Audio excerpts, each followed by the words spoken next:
اعوذ باللہ من الشیطان الرجیم بسم اللہ الرحمن الرحیم۔ سورہ فاطر مکی، آیات 1 تا 7۔ تعریف اللہ ہی کے لیے ہے جو آسمانوں اور زمین کا بنانے والا اور فرشتوں کو پیغام رساں مقرر کرنے والا ہے۔ ایسے فرشتے جن کے 2 اور 3 اور 4 بازو ہیں، وہ اپنی مخلوق کی ساخت میں جیسا چاہتا ہے اضافہ کرتا ہے۔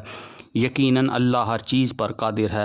اللہ جس رحمت کا دروازہ بھی لوگوں کے لیے کھول دے اسے کوئی روکنے والا نہیں، اور جسے وہ بند کر دے اسے اللہ کے بعد پھر کوئی دوسرا کھولنے والا نہیں۔ وہ زبردست اور حکیم ہے۔ لوگو، تم پر اللہ کے جو احسانات ہیں انہیں یاد رکھو کہ اللہ کے سوا کوئی اور خالق بھی ہے جو تمہیں آسمان اور زمین سے رزق دیتا ہے، کوئی معبود اس کے سوا نہیں۔ آخر تم کہاں سے دھوکہ کھا رہے ہو؟ اب اگر اے نبی صلی اللہ علیہ وآلہ وسلم یہ لوگ تمہیں جھٹلاتے ہیں تو یہ کوئی نئی بات نہیں۔ تم سے پہلے بھی بہت سے رسول جھٹلائے جا چکے ہیں، اور سارے معاملات آخرکار اللہ ہی کی طرف رجوع ہونے والے ہیں۔ لوگو، اللہ کا وعدہ یقیناً برحق ہے، لہٰذا دنیا کی زندگی تمہیں دھوکے میں نہ ڈالے، اور نہ وہ بڑا دھوکے باز تمہیں اللہ کے بارے میں دھوکہ دینے پائے۔